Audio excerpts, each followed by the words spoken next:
Маған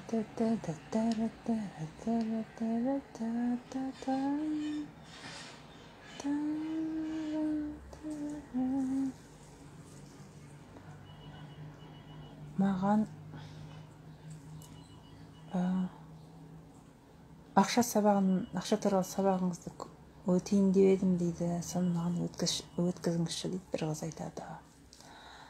Енді мен ол ақша туралы сабақты қай уақытта өткіздім?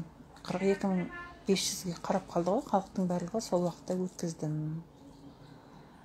Чтобы өзімнің қыздарым паникаға кетіп қалмасын деп. Ақша деген нәрседен ақша қысылып көрген жоқпын, шынымды айтсам. Ақшадан өмірімде қысылып көрген жоқпын, Құдайға шүкір, ешқандай да. Ол ақшаға қысылатындай мен соншама андай киім үшін өлген. Басымды істеп тұрғым жоқ қой, қарашы. Әже маған насекомдар міне береді, үйге кірейін деп едім, жарым кіре ғой деппін да, домофонды қайтындырып қойғанмын ғой, анау баспай. Есікке терезеге барсам, әсет әлі жүретін сияқты, насекомый есікті ашпай тірелеп отыр ғой. Не насеком оған міне жүрген? Сол ақшадан қысылатындай менде андай, қалай айтсам, бір завышенный запрос жоқ екен. Егерде менде жаңағы елден қалмай ананы кием, елден қалмай анда барам, елден қалмай сөйтем десе, мүмкін азаматтан қаны басына шауып, ақша тауып, мен сәлем, мен қыздар бетін бір көрсетейін, шошып кетпеңдер, рахат бірақ. Анау деген картоптың қабығы. Анау негізі картоптың қабығын нетіп қойып жүремін ғой, тысып қалады. Соны анау пол жусам тысып қалады, еңгесем тысып қалады, жатып істеу қайда. Соны немен целлофанмен жапсыртса бердім, құлағымдағы сырғама. Соны сіздер қорықпасын деп. Бет деген подтяжка болып қалады ғой. Просто пятна кетіріп жатырмын да қазір, сол үшін жапсырып қойдым. Картошканы шикі биылғы орарай. Кішкене жатып отырайын, сосын аламын, былай әрі қаратып қойын, шошып кетпеңдер, неприятно болады. Сол енді сол айтайын дегенім, ақша туралы сабақ бізде мына қазір группаға кіріп отқанда, группа депті, осы қазір эфирге кіріп отқан қыздардың ішінде болды да, все барлығы, все в порядке, ремонтта жүрме деп ойлағам. Жоқ, ремонт әлі бастаған жоқ, бұйырса бастағанда айтамын деймін да. Жылдам, әдемі, тез бітсе екен деп ойлап отырмын, тілеп жатырмын. Так, мына нешінші бүгін бір-екі кішкентай полный документ шарасы бітсе, сосын ана кісілер кетеді ғой. Сол ақша ең, саған мен байқағаным өзім көбінесе завышенный запростары бар, совсем тіпті безақасы емес. Не бұтам? Жоқ, бір жатайын бедім, мен рахаттанып. Телефоның дегенді вообще совсем тақып қойдым, жоқ. Совсем жоқ қылып жібердім телефоныңды. Бүгін ұстамайсың да. Кел, маңдайын ұстайыншы, жақындашы. Сен ана жаққа жатшы бар. Терлеп тұрсын бар, жатыр анаққа бар. Анда жат бар. Жат бар. Немеше? Онда суретін сала қой, бар. Телефон сұрап жүр. Есіп жаба қойшы бұтам. Ал енді, мысалға, завышенный запросым жоқ екен деп, жаңағыдай дым алмай, бір бейшара болып жүрген жоқпын, керегімнің барлығы бар, шынымды айтсам. Керек нәрсені алуға болады. Ал енді совсем мынадай қарызға кіріп кеткен, ақшаны зайым деген ба бірдеңелер алып, көбіне күйеулер ойнап кетіп жатқан. Сонда байқағаным, тым ренжімеңіз, психология бедности деп атайды ғой. Өзін қайыршы санайтын қыздарда болады көбіне. Өзін самооценкасы өте төмен, өзін бөтен адаммен салыстыратын адамдар көбіне асып киінуге тырысады. Қазір енді соңғы бір 4-5 жылдықта блефаропластика ерінді мындай ботокс па не салады ішіне, гиалурон сала ма не салады, еріндерін өзгертіп жатыр, қастарын, ладно қасты кішкене позволено чуть-чуть жаңа сүрме жағуға болады дегендей. Адамдар өздерінің внешностьтарына тиісіп жатыр да уже. Салонға барып жүрсін, молодец, салонға бардың ба деп, ішінен құдай-ай, мен салонға қашан барам, чмо болып қалдым ау деп та қыздар. Сондай бір жаман тенденция басталып кетті. Содан білім алуға рассрочкашы, білімнен ақшаны аямау керек, киімнен де аямау керек, тамақтан да аямау керек, ештеңеден ақшаны аямау керек. Ақшаны аямау керек, ақша алғарай келетініне сенесің, сол кезде ғана ақша тоқтамайды. Анау психология бедности деген, ол өзін кем санайтын адам, өзін біреуден кем киінемін, ақша туралы тақырып, ақша туралы сабақ өткізіңізші деп жатыр бір қыз. Енді мен сол сабақты деген өткенде 42.500-ге қарап қалғанда, кейін мына қыздар деген ақша туралы айтыңызшы дегенде ғана өткіздім ғой. Запистер тұрып, пожалуйста, мен жаңа ойландым, не істеймін деп, былай қыламыз, 2-ақ мың теңгеге өткізем, бұйырса сабақты, енді білмеймін, мен қоямын да бастап кетемін ғой. Ілінген адам білмейді, ілінбеген нетпейді, реклама жасап отырмайын. Жақсылап мен ақша қандай адамға келетінін, соны барынша түсіндірейін да. Анау қалған қалай жинайды, қалай можно копить, варианты всякие. Үнемдейміз бе, әлде бас көзіне қарамай жұмсаймыз ба, әлде кішкене жинап, содан кейін қалай енді да, мысалға соның барлығын тәпіштеп айтылған видеолар бар. Мен сол кемінде 7 видео, 9 видео мекен. Соны бере салайын, потом қараңдар ал. Шынымен де білгілерің келіп баратса. Уақыт жоқ, бірдеңе демейді. Оған дейін 1-2 күн вебинар, сосын 3-ші күн голосовой чатта сол ақша туралы барынша айтқым келеді. Мен почему-то бір қыз кеше жазған жауабын бүгін бердім. Түсімде сондай түс көрдім да, кілең ақшаның соңында жүрген адамдар туралы түс көрдім. Мен өзім басқа бір қалада болғалы емес, тағы бір қалада магазин ашыптым. Сол магазинге немен кетіп, машинаммен кетіп баратыр екенмін, әдемі жолмен, теп-тегіс жолға. Әдемі жолмен кетіп баратыр екенмін, сол ақша туралы көрдім. Жаңағы бір столовый ашқан біреу бар екен, соның столовыйында отырып, бір сондай кілең ақша жасап жүрген адамдардың неше түрлі нелерін көрдім. Және менің бір класстасым машинаға мінгізіп алдым да, қамқорлап, иығынан қағып, арқасынан қағып, денесін тік ұстатқызып, машинама мінгізіп алып баратыр екен, жаңағы магазинім бар қалаға қарай. Ол қыз деген өзі өте мектепте болады ғой, бір семья болады ғой, сабақта. Мектепте көшпейді, жаңағы сабағын дұрыс оқымағаннан кейін қазір көшіре береді, бұрын көшірмейтін болды ғой. Кейін қыла берді. Сондай қыз еді, өзін мүсәпір сезінетін. Сол нәрсе менің жаңа айтып жатқан адамдарым. Беттер жып-жылтыр, күшті, әдемі киініп алған, даже миллион табатын болуы мүмкін айына, даже айына 700 мың теңге табатын адам болуы мүмкін. Ол жаңағыдай мүсәпір күйде болады, ішкі күйі. Соны айырып, байлық деген нәрсені айырып нетейін дедім, қыздар, байлық деген нәрсе деген. Әркімнің Балқия ханым тамақты қалай жейсіз, ақшаны отношение сондай деді. Мен тез асау жейді екенмін, ақшаны да тез құрта салады екенмін, кейде экономдаймын.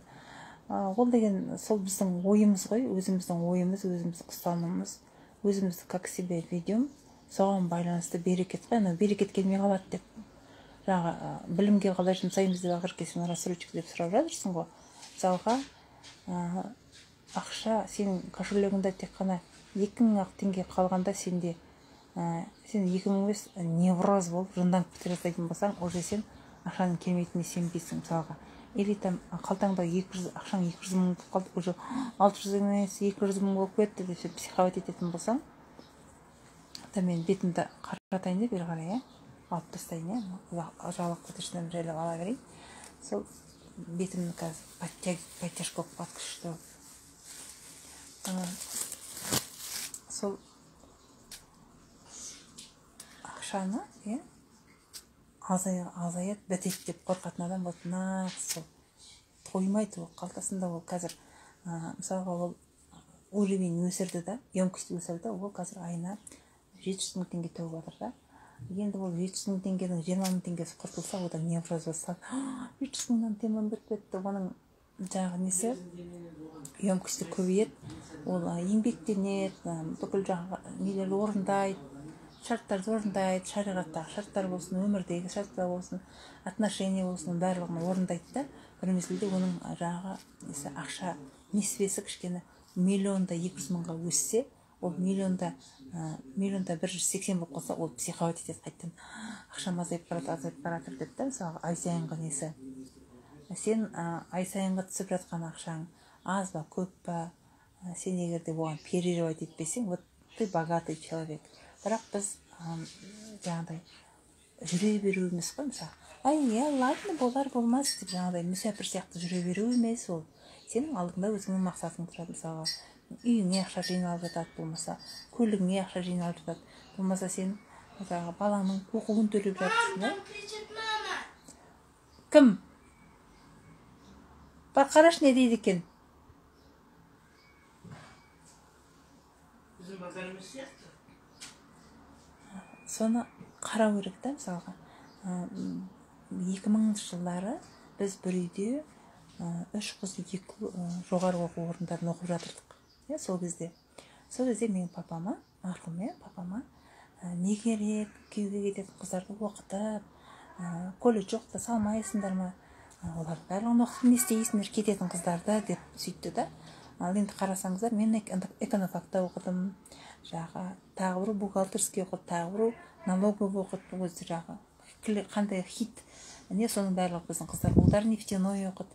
Сонда енді біле берсеңіздер, ол кезде грант дегендер түсу қиын болды да, клиент платныйға түсті сол 2000 жылдары. Сол кезде папам айтты, менің балдарым, байлығым балдарым деді. Бәрімізді оқытты. Ол кезде папа өзіне көлік алған жоқ, біз көшіп келген жылымыз ғой Құлсарыға. Көлікті, үйді жұмыстан берді. Біз осы Ақтөбеде квартира жалдап, айына 15 мың болды, потом 18 мың болып көтерілді. Сөйтіп тұрып жатырдық. Ал қараңызда, сонда папам деген, менің ақшам осыншама түскен ақшам қайда кетіп жатыр, келген сайын балдарға төлеп жатырмын, машинаны қалай алам, мамам папам миын жесе, елден қалды жұрт деген машина алып жатыр, жұрттың үйін қара деп мамам папам миын жесе, сосын папа бірден қылып қарызға кіріп, кредит алып қуып көтереді да, мысалға уже банкрот болар еді олар. Жоқ, олар сабырлы болды. Қазіргі Иранның балдары, бірақ аянат жоқ. Аянатқа десем үйге кетіп қалды деп айтамын. Точно ма қара десем, бірақ ана жаққа қарап, ана жақта ойнап жүрмін. Сен ойнап жүрсің, даже аянатта қайда екен. Төменде орыс балдар қаттап кетіпті. Аянат шақырып алсын Қанат қасына. Кетті қасына. Ұмытып кетеді өзі. Содан сабырлы болып балдарды оқытты. Кейін мысалы балдар бәріміз оқуды бітірдік, әркім өзінің жұмысын жасап жатыр.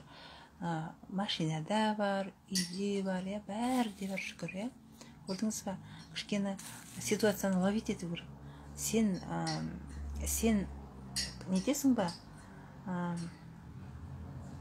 Сен елмен бірге, елден қалмайын деп, елдің модасына еріп жүресің бе, сен өзің шаруаң бар ма? Сен данный момент, может, сен үйіңнің ипотекасын төлеп жатқан шығарсың. А сен неге үйдің ипотекасын төлеп жатыр, сен неге білмеймін, Дубайға неге баруың керек? Үйді бітіріңдер төлеп Дубайға барасыңдар ақыры. Сөйткенде не болады? Қор болатын еркек. Январдан бері зарплатамыз қанша екенін білмей қалдық. Біресе өседі, біресе кеміді. Әріптестерім бухгалтермен қарсы қаншама әңгіме айтады, жеп жатыр дегендей. Менің жазбадым, менің есебімді самостоятельно болу үшін ақша тапқым келеді. Атак барға қанағат күйеуімнің көмектесу мақсатында ипотека бар. Ақыры молодец, правильно, бала кішкене өскесін нетеді ғой. Алла біледі, мен ешкім жей алмайды деп бастым. Даже жеп жатқан жағдайда да ол енді ол адам жауап береді ғой. Саған келіп счетыңа түсіп тұрған нәрсе сенің ақшаң. Ты можешь еще подзаработать. Ағарай.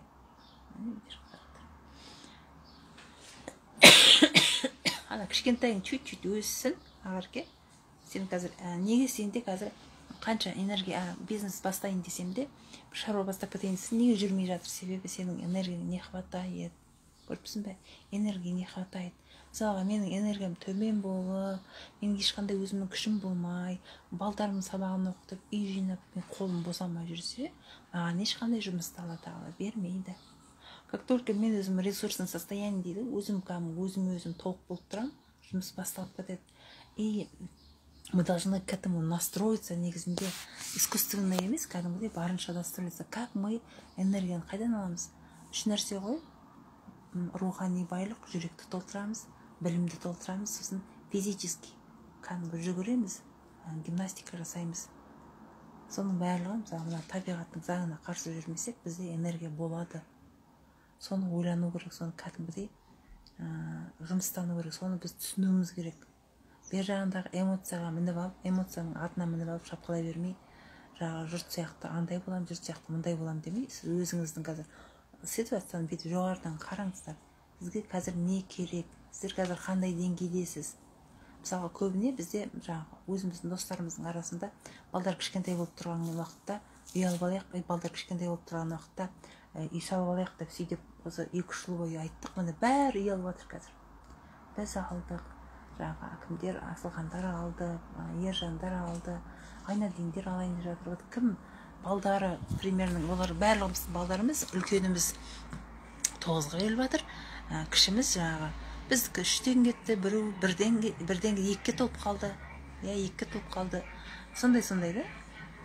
Екі баланы өсіруге жақсы ана бол деген дауыстар келеді, сондықтан өздеріңіз байқаңыздар. Қазір деген ақша табу, бай болу деген әңгіме тренд болып кеткеннен кейін, бұл сіздер ел сияқты миллион айналмай жатыр, ел сияқты миллиардер емеспін деп, бостан босқа неге кіріп кетпеңдер. Общий мә деп отар былай өтеді, неғынан жаңағы тарс еткізсе мына жаққа жүгіріп, мына жақтан тарс еткізсе мына жаққа жүгіріп, қой былай жамырап жүре береді ғой. Біз адамбыз ғой. Әркімнің мақсаты әртүрлі. Мына жақтан тарс еткізсе жоқ деп, мен мына жаққа бара жатырмын дейсің. Себебі мен қазір балдарымды оқытуым керек. Жоқ, мен мында жүремін, себебі мен қазір ипотека төлеп жатырмын. Жоқ, мен мына жаққа жүремін, себебі мен қазір кішкене білімімді арттыруым керек. Жоқ, мен былай қарай тұрамын, потому что мен қазір ер азаматым бір проект жасап жатыр, сол проектісі жүру керек. Жоқ, мен бүйтемін, потому что қазір мен мына балдарым өсіп алсын деген сияқты. Мысалы, маған деген кездесейік, мындай қылайық, андай қылайық деп көп айтады.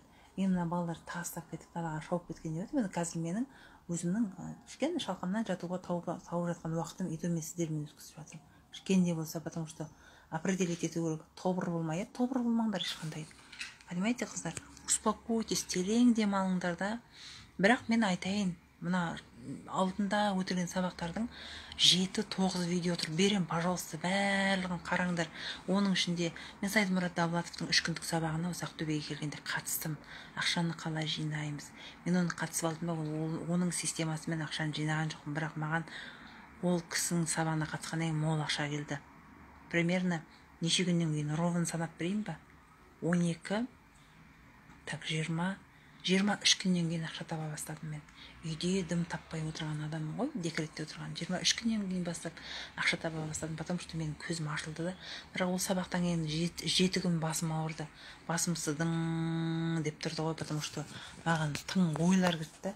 Ана мені 7 күннен кейін барып, ана жазып алған конспектімнің дәптерін қарап, есіме түсіре бастадым. 7 күнге дейін ана дәптерге қарағым келген жоқ, потому что до такой степени көп информация алдық. Енді кейін есімді жидым да, даже Сайдмұрат Давлатовтың дауысына басым айнала бастады да мені. Сосын мен алдымда жаңағы ютубтарға бүкіл видеоларын тыңдай бастадым. Сол кезде ол ютубтағы видеода не айтып жатқанын мен сол кезде анау недегі жаңағы сабақтағылар есіме түсті. Содан кейін енді мен Шамиль Әлеудиновтың сабағына қатысқым келеді. Көргім келеді сол кісінің сабағын. Мен қазір бәрін тастай салдым. Қазір бизнеспен айналысып кетем дегенде менің балдарым ақсап қалды. Мне не надо. Так қазір емес. К осени, возможно. К осени. Ішім успокойся, білімдерді қорыт, іздене берме деген инсайттар келді. Полный тишинада өзім жан дүниемді сезгім келіп жүр. Ағырке, мысалы Ораданың уақытында мен ештеңе неткен жоқпын. Тек логотерапияның кітаптарын оқып, ешкіммен сөйлеспей, ешкіммен араласпай, ешқандай дым ешкіммен сөйлескен жоқпын. Тек балдарыммен сөйлесіп, балдарымның сабағын еткенде кішкене ұрысқан жерлерім болды балдарыма. Бірақ өзіммен өзім оразаның уақытында өзіммен өзім болдым. Заты үлкен андай аян алдым. Өзімен өзім болғым келді. Солай ешкімді естігім келген жоқ. Мен оразаның уақытта андай-мындай деп ютубтан да ешкімді тыңдаған жоқпын. Инстаграмда енді бәрі посттар салып сөйтіп жатты ғой. Ештеңесін тыңдаған жоқпын, ештеңесін оқыған жоқпын. Жүрегім тыңдап жүрдім. Менде 3 рет түс көрдім. 3-ші кіргеннен кейін барып мен аянымды жаздым да. Маған 3-еуінде де расслабься, веселись деп жатыр ғой, ойна да күл деді. Кәдімгі ясно, кәдімгідей айтты. Расслабься, ойна да күл. Потому что мен запрос жасай бердім де, мен папаға айтқаннан кейін күле алмай қалдым, андай от души күле алмай қалдым. У меня все хорошо, но күле алмай қалдым. Жүрегім до конца күлмей қалды. Өмірдің 5 күннің өмірі кішкентай екен байқап қалдым да. Білмеймін, жүрегім мындай, или я повзрослела, мне хочется смеяться. Мен сөйтіп сұрағанда, я ойна да күл деді маған. Расслабься, ойна да күл. Ана бедеді қалтырап дірілдеп, дұға оқымай, мен андай құлшылық таста деген жоқ. Мен былай қылдым да, оразаның уақытында бүкіл дұғалардың барлығын тізіп оқитын болам, соны сұрайтын болам дедім да. Сұрайын деп жүрмін ғой енді Құдайдан. Жоқ, сұрамау, даладан іздейміз біз, көрдің бе? Даладан іздейміз барлығын. Мышление, богатство, бедности ішімізде тұр. Байлық біздің ішіміздегі ойымызға байланысты. Біздің сыртқа шығаратын әрбір қызмет көрсетеміз бе, қызмет көрсетеміз бе, өнім шығарамыз ба, оның барлығы біздің ішімізден. Сол өзіміздің ішімізге үңілу арқылы біз қазына табамыз. Соны айтқым келеді. Үңіліңіздер өздеріңізге. Тамақ кішкене. Біздің үйде балдар кішкене нетіп жүр. Гриппозный состояние жүр. Терезені ашып тоңып қалғанбыз ғой. В общем, я виновата деймін бе? Терезені ашып қалған. Таңға жақын қатты ұйықтап кеткенбіз, тоңып қалғанбыз бәріміз. Сондай ақша туралы бүгін нешесі өзі тіпті, ал қыздар. 20-сы ма? 4-5 күннен кейде, 25-іне өткізейінші. 25-іне өткізейінші, пожалуйста. Анау ақша туралы ненің барлығын берем, тыңдаңдар, пожалуйста. Оның ішінде кәдімгідей бәрі бар енді. Сол немен жүрсе, енді тағы бір нәрсе айтайын, систематичность керек барлығында. Табайыншы кәдімгі бір сөзді. Дисциплина, да? Дисциплина, тәртіп деген сөзге тағы түсінбейсің. Тұрақтылық, последовательность, тұрақтылық керек. Бір нәрсені тұрақты жасау керек. Мысалға, аған көптен көрмеген адам, бір жылдан бері, 6 айдан бері көрмеген адам менімен сөйлескенде, қалай қыздарыңмен жұмыс жасап жатырсың ба деп сұрайды. Қалай қыздарыңмен жұмыс жасап жатырсың ба? Да ты что, әлі істеп жатырсың ба дейді. Көрдіңіз ба? Мысалға, ана жігітпен әлі жүрсің ба не дегенде ғой, мысалға. Или болмаса, қалай? Әлі ажырасқан жоқсың ба, тұрып жатсың ба не, бала шағаңмен деген дейді. Тағы не? Біраз өтіпті ғой. Бетім жылтырақ қалды, көрдіңдер ме қыздар, картошканікі. Подтяжка мощная. Мен бұны істеп жатқан себебім, бетімде порлар кеңіді да. Оразаның уақытында майлын аз жегенде пор азаяды ғой деп едім. Онымен азайған жоқ. Картошка деген сурет етіп сат, сол үшін картошка істеп жатырмын. Может, подтяжка. Жылтырақ қалды бетім. Көрдіңіз ба? Жылтырақ қалды. Контуры жиналып қалды.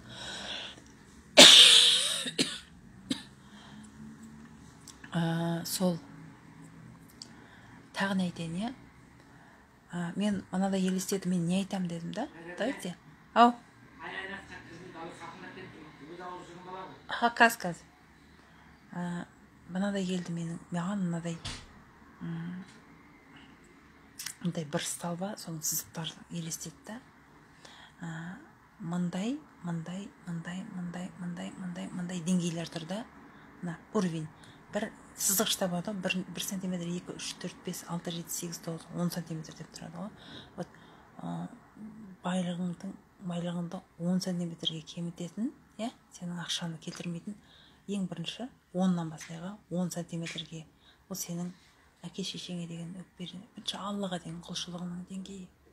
Екінші әке-шешеге деген өкпе, реніш. Үшінші кемітетін сенің бауырларыңды. Төртінші шүкіршілігің жоқ, барыңды сен қанағат тұтпайсың. Бесінші күйеуіңнің тапқанына риза емессің. Алтыншы балдарың бар, соның байлық екенін білмейсің. Балдарың сенің байлығың екенін білмейсің. Жетінші қолыңдағы бар ақшаңды қанағат тұтпайсың. Опять ана шүкіршіліктен бөлек ол, шүкіршілік өше басқа ғой. Не ойласаң сол Алла әйтеуір келтіріп естіртеді. Сол анау ақша туралы дегенің, мен анау неше видео бар, бәрін бере салам, пожалуйста, қарайсыңдар. Бірақ осыны түсіндіргім келесіздер. Побольше я буду думать, бір 5 күндей ойланам, 5 күнге дейін неше адам кіреді, сонша адамға потом голосовой нетеміз, разбор жасаймыз. Неге саған қай уақытта ақша келеді, қай уақытта саған келмей жатыр. Кел уақытқан ақшаны сен не істедің, сол уақытта сен қуандың ба? Қатты қуансаң, вообще это тоже опасно, қатты ойбай, это естественно. Дем кіріп жатыр, наконец-то демейміз ғой, терең демаламыз, шығарамыз, шүкіршілік қылуды ұмытып кетеміз, ауру келеді, сол сияқты. Көпшіліктеріңіз қызметтік түрлерін үйреніп аласыздар, ақша тапқыларыңыз келеді. Қыздар, жаңа басында айтып кеттім, энергияға келеді. Біздің энергиямыз, энергия ниетке келеді. Ниетті ұстау керек қой. Енді жаңа жетіге келдік па, өзіміздің тапқанымызға, мысалға Айсара, мысалға кім Тоты да ақша тауып жатырсың, сен бүгін сен бұлайда 20 000 теңге таптың, бетесің. Так, 20 000 теңге. Примерно мен миллион табуым керек қой, миллионға дейін әлі 980 000 теңге бар дейсің. Келесі айда сен 72 000 теңге табасың. Так, енді приближаюсь, келесі миллионда қойдың ғой сен. Мен миллионға дейін 928 000 теңге табуым керек дейсің. Берді ғой 20 000-ды. Келесі айда 72 000-ды берді ғой. Соған бір беріп жатыр деген нәрсе жоқ та. Енді тағы бір нәрсе, еще надо настроиться на это. Маған келеді деп сеніміз керек. Прямо бізде бар ғой, үстіме шығып қойды, жаңа қарға шығып қойды, маған енді ақша келеді дейміз ғой. Действительно ақша келеді ғой, бір сондай техника бірдеңе емес. Оны Аллаға айтамыз да. Алла Тағала бізге беретініне сеніміз керек. Я знаю, как определенный ритуал. Мысалы, Шамиль Әлеудинов айтады да, сен жазып қой дейді бір сумманы, сол саған келетінін айта бер дейді. Сол келетінін айта бер, сосын саған келеді дейді.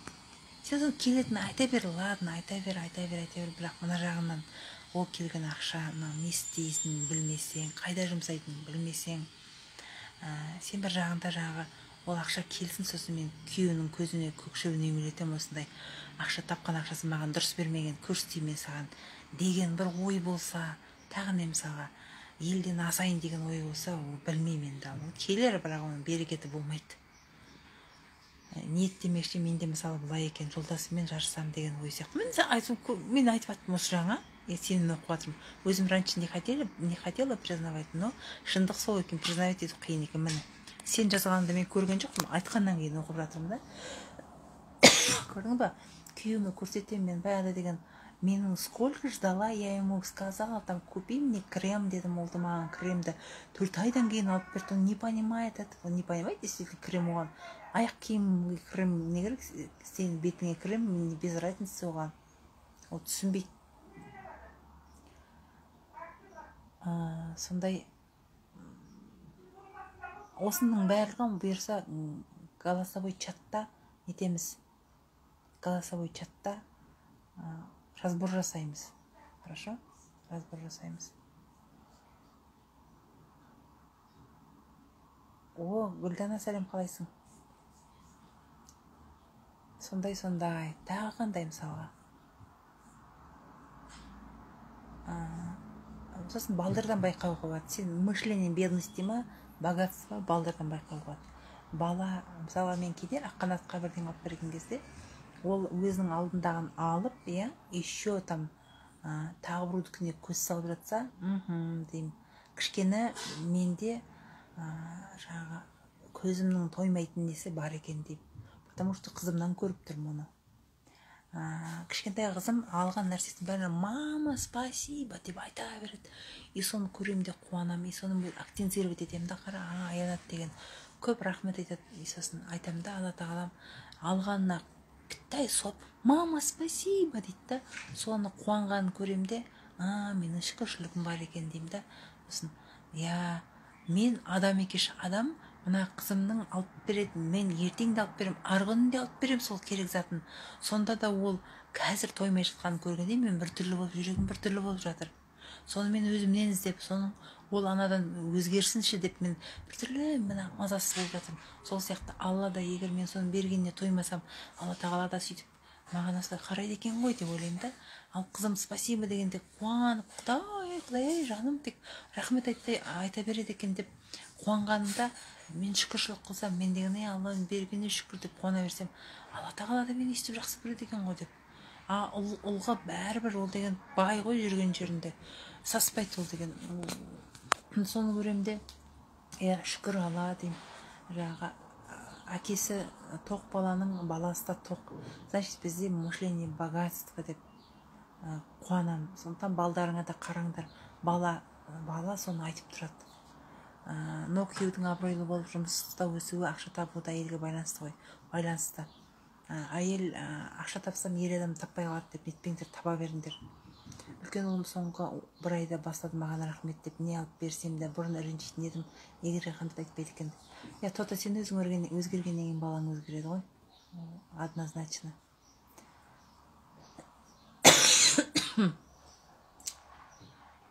Сондай баланы да байқаңдар, баладан да қандай мышлениеде жүргендеріңіз байқалып қалады. Следите за своими мыслями. Ақша деген келе береді, ол деген не жоқ. Ол ешқандай да білмеймін енді. Сен миыңа неше теңге сыйып тұр, сол нәрсе келеді, сен қолыңа келеді. Вот миыңа неше теңге сыяды, сол сен қолыңа келеді. Егер сен қалаған сумма саған келмей жатса, значит, ол сумма сенің пока миыңа сыймай тұр. Не понимаешь? Ол сен, ол нені? Сен мысалға 100 теңге мен 100 теңге, 20 теңге, 50 теңге де сразу елестейді, сразу қолыңда тұрады. Сен мысалға 70 мың, 80 мың, 100 мың десең, сен 2 миллион десең, қандай болады еді? 2 миллион примерно мұндай болады шығар еді. Все уже 2 миллион жоқ бізде. Поэтому 2 миллионды ұстап қараңыздар. Примерно 20 минуттар осындай болады, 10 минуттар осындай болады деп.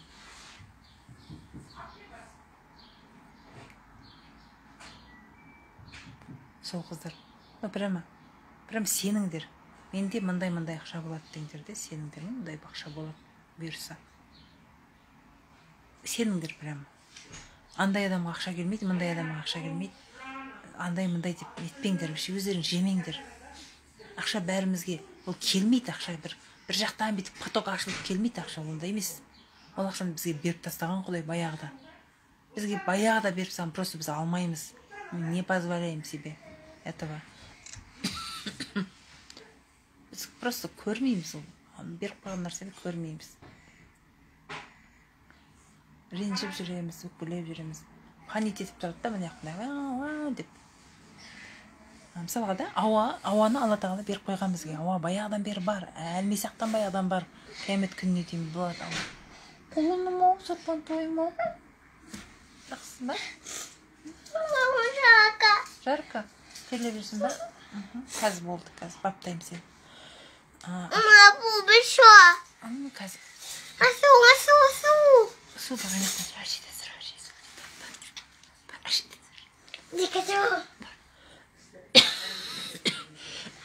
Я, сон.